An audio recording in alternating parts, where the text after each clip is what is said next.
It's Friday. That's fantastic. So, tonight I am going to talk about how to master #MomLife. How to master your #MomLife. You know, for those of you that don't know me, I am Kristen Fulton. I have 5 boys, ages 5 to 10. I have been a stay-at-home mom the entire length of their lives, and we homeschool. So I literally never have a break. But when I first became a mom, it was really fast. I mean, it was 5 kids in 6 years. And there was a lot of things that I did not know about mom life. There's a lot of things that people do not tell you about being a mom. And so I started fast, and then 2 of them were born deaf. And that was a shock to us, something that was completely off the radar. No idea that was going to happen. And so there was a lot of doctor's appointments, a lot of things that happened in the first year of the 2 that were deaf. In the first year of their life, a lot of doctor's appointments. Back and forth to Chapel Hill, which is about an hour and a half from where we live. And we would have to go there sometimes once a week, sometimes twice a week. It was a lot. It was a lot of work. And I didn't take care of myself because I didn't even know I was supposed to, honestly. See, back then, my mom life consisted of survival. My mom life still consists of survival, just in a different way now, but it consisted of survival. I got up every morning. Everybody stayed alive all day long. Therapies happened. The things that needed to happen for the kids that couldn't hear happened. Doctor's appointments happened. All the things happened, right? And I didn't know what I was supposed to do. I didn't know that I was supposed to take time for myself. I didn't know that I would lose who I was. I didn't know that. Because, see, I was a firefighter. I loved helping people and saving lives and doing all that. And being a mom was very different. I know what it was saying, putting out fires and doing things. It wasn't what I expected. Of course, I don't even know what I expected, to be honest. But tonight, I'm going to talk to you about 3 things on how to master your own mom life. If you're not a mom yet and you plan to be one, or you are getting ready to be one, I would love for you to listen very closely, because I want you to start ahead of the game. If you're already a mom and you're in the throes of it and you're just doing the best you can to survive, please hear me, and do not let mom guilt take you to a place where you say, no, she doesn't know what she's talking about. Because that's what I did. I let mom guilt take me to that place. And I stayed there. See, I didn't leave. It isn't until now that I even don't have that guilt as much. So in the next 20 minutes, I'm going to teach you about how to continue to know yourself, how to know who you are, how to get rid of unnecessary worries in your home, and how to ask for help, and how it's okay to ask for help. I have my notes here, so if you see me looking down, that's what I got. Just want to make sure that I cover all the bases. So the first thing that I really want to talk about is not losing who you are. See, when you become a mom, you give everything you have to your children. Everything. Right? From the time you wake up in the morning, to the time you go to bed, to the next time that you wake up. Whether that's 1 a.m., 3 a.m., 6 a.m., 8 a.m., you give everything that you have to them. And the things that you love, the things that you like, the things that make you, that give you, what's the word I'm looking for? The things that you're passionate about, they kind of go out the window. And you long for them, and you yearn for them for a little while. You watch them, and you want to have them back, and you're unhappy because there's some things going on inside of you. There's that war of, I shouldn't want to do anything different, because if I want to do something different, that means I don't love my kids. If I want to go and have a good time, or I want to go, play piano, or if I want to go hang out outside of the house besides grocery shopping, then that means I don't want to be around my kids, and I want to be around my kids. So there's that mom guilt of, I can't do what I love. I can't do things that make me passionate. I can't refill my own cup, because if I do, that's going to make me selfish. But here's what I want you to hear me say. You cannot be a mother. You cannot be the mother that I know that you want to be if you do not refill your own cup. Refill your own cup. Okay? You can't be that mother, because when you are constantly wanting something, when you are constantly wanting something more, when you are constantly needing a break, even if you don't think you do, you do. Okay, look, it's fine. It's fine to have a break and need another one 3 hours later because the kids have literally lost everything. Even if you don't think you need a break, you do. You need time to do the things that you love. You need time to take it for an hour a day. And if that's not possible, every few days. And if that's not possible, at least once or twice a week, to do the things that you need to do. Grocery shopping is not a vacation for mothers. So every time you see somebody say to you, grocery shopping is the vacation that mothers want to have, that mothers should want to have, or whatever, stop listening to that. Grocery shopping is not an okay vacation for mothers, okay? Yeah, it's quiet, but you're still doing things for your children. You're still doing things for your family. You're still not filling up your cup. Grocery shopping is thinking about dinner. And believe me, we're going to be thinking about dinner for the rest of your entire life. So, grocery shopping is not filling up your cup. So do not take to that. What I want you to do is I want you to take time. It can be right now. It can be later. But I want you to take time to write 5 things that you love to do. Now, when I did this exercise, it took me days because I didn't do it until last year. And that had been 9 years, almost 10 years of being a mom before I took the time to write down the things that I love to do. And I forgot. I'll be honest. I forgot what they were. So if you're not yet a mother, but planning to be one or getting ready to be one, then I encourage you to write a list of things that you love to do right now. Your likes might change as you go, I'm sure. But what are the things that make you passionate right now?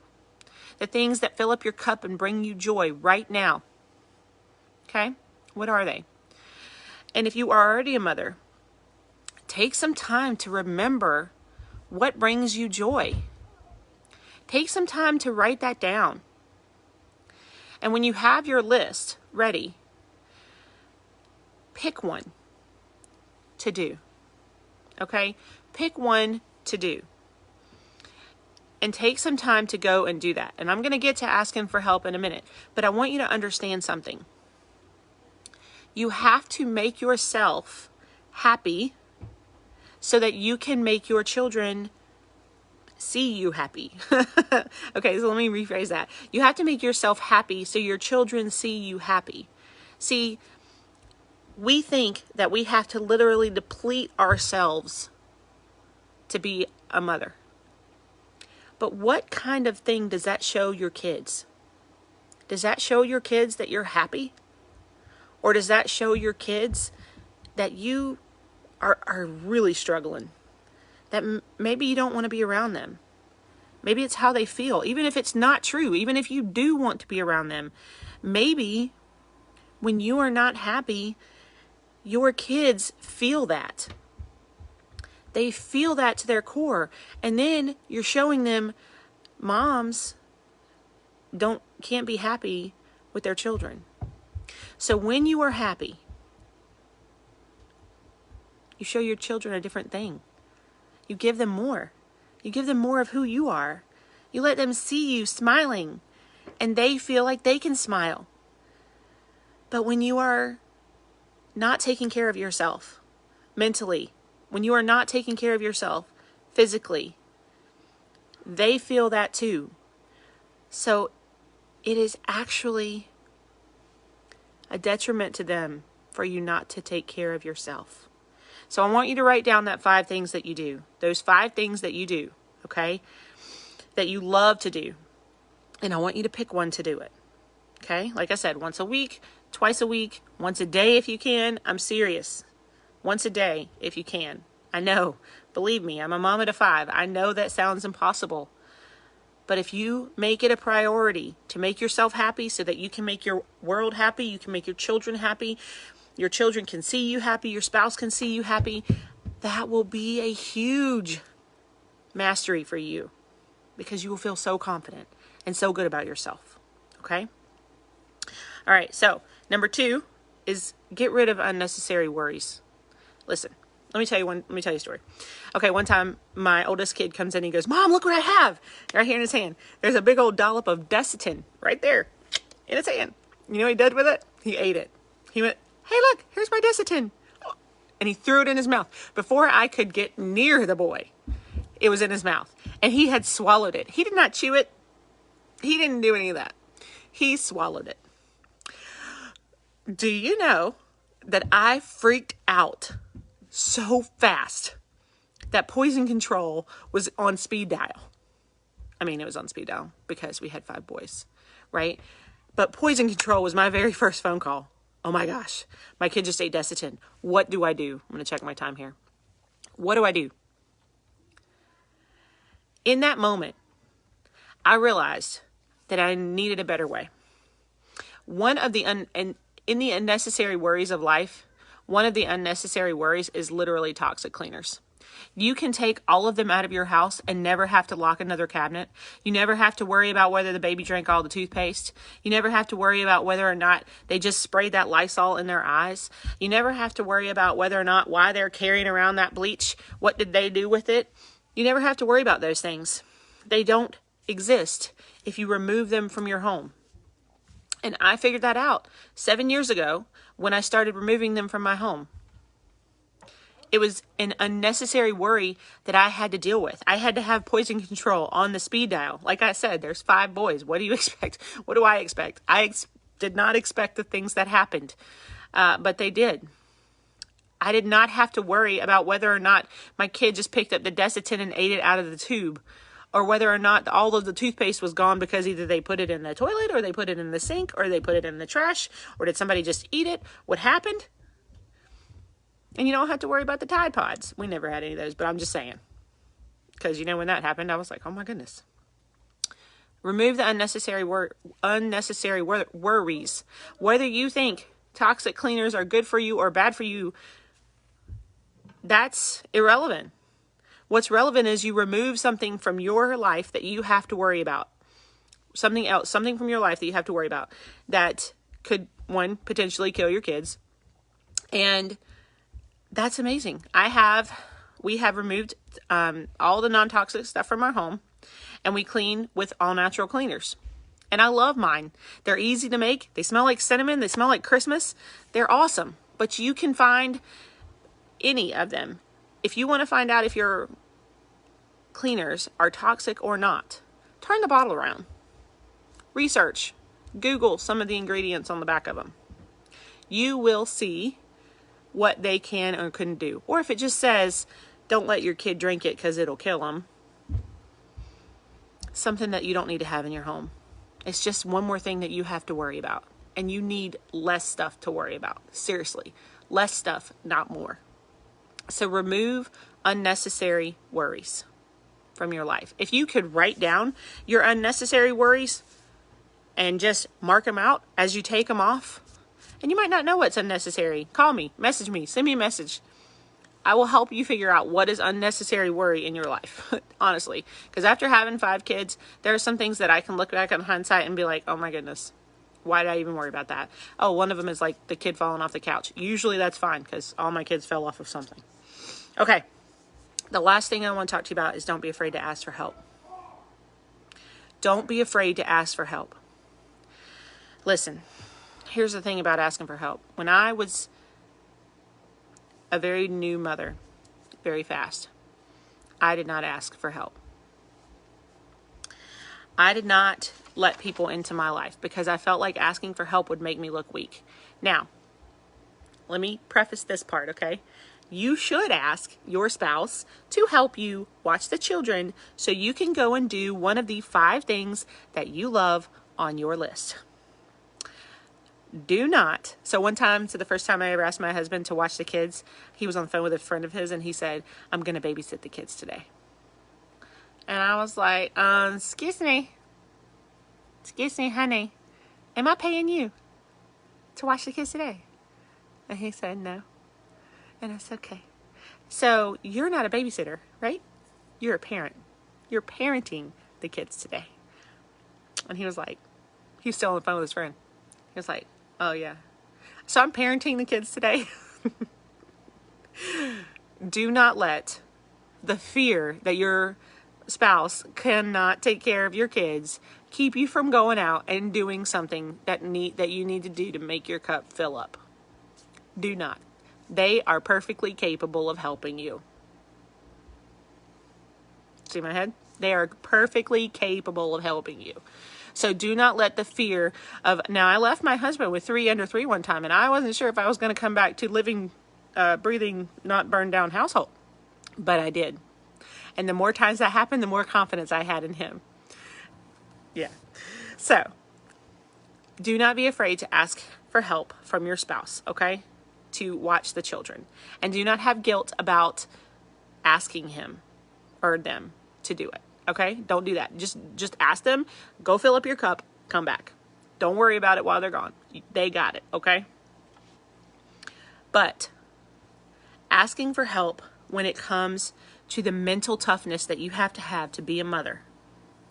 I did not ask for help because I felt like I was in the wrong feeling, the wrong misconception that having children and asking for help would make me look weak. And I was not going to be looked at as weak. It would make me look like I could not handle my kids, and what if they took them from me because of that? It was the wrong notion to have. It was the wrong thing to think. But that's where I was. So, what I want to tell you now is if you reach out and ask for help, you are strong in that. Because you know what you need. And this is just like filling up your cup. Having the strength to reach out and ask for help. Go talk to somebody. Bounce ideas off of them. Vent. Let it out to somebody who is non-biased, non-judgmental, therapist, a counselor, anybody. I will never forget the moments of crying in the closet where I felt like I was never going to be able to leave that closet. And if I had asked for help, if I had asked somebody, if I had just talked to somebody in those moments, or just talked to somebody once a month, once a week, twice a month, whatever, if I had just taken a break, if I had just filled up my cup, my mom life in the beginning would have looked so much different.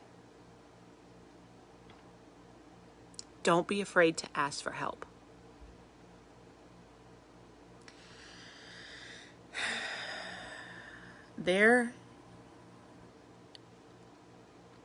As women, we are never adequately prepared to be a mother. I mean, I'm sure some people are. More power to them. But it didn't come innate to me. It didn't come inside of me and come out. Oh, I'm a mom. Oh, here it is. Here's all the skills that I need to be a mom. They didn't just come out. It didn't happen for me. And I know a lot of mothers that it doesn't happen for as well. We aren't adequately prepared for motherhood because I think that there's so many different situations in everybody's mom life, that it's hard to be prepared. And generally your parents, my mother, I mean, I love her to death, but she didn't tell me. She didn't know. She didn't have 5 kids. She had 2. They were a long way apart. They weren't right close together. But I didn't know what I was in for. And I didn't always know how to handle the situations. And more likely than not, I felt overwhelmed. But hear me right now.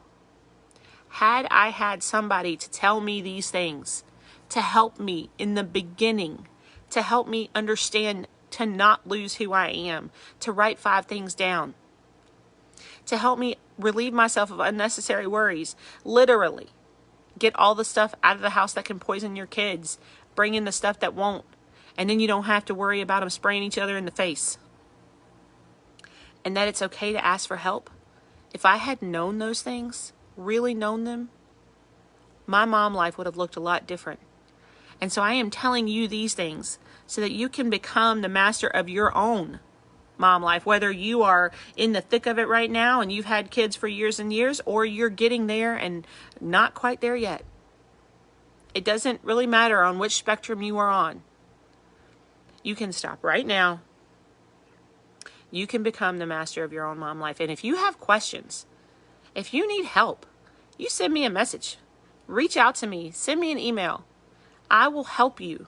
I will help you relieve yourself of unnecessary worries, of knowing that it's okay to ask for help, of being encouraged, of knowing that you are not alone, and help you figure out what you love to do.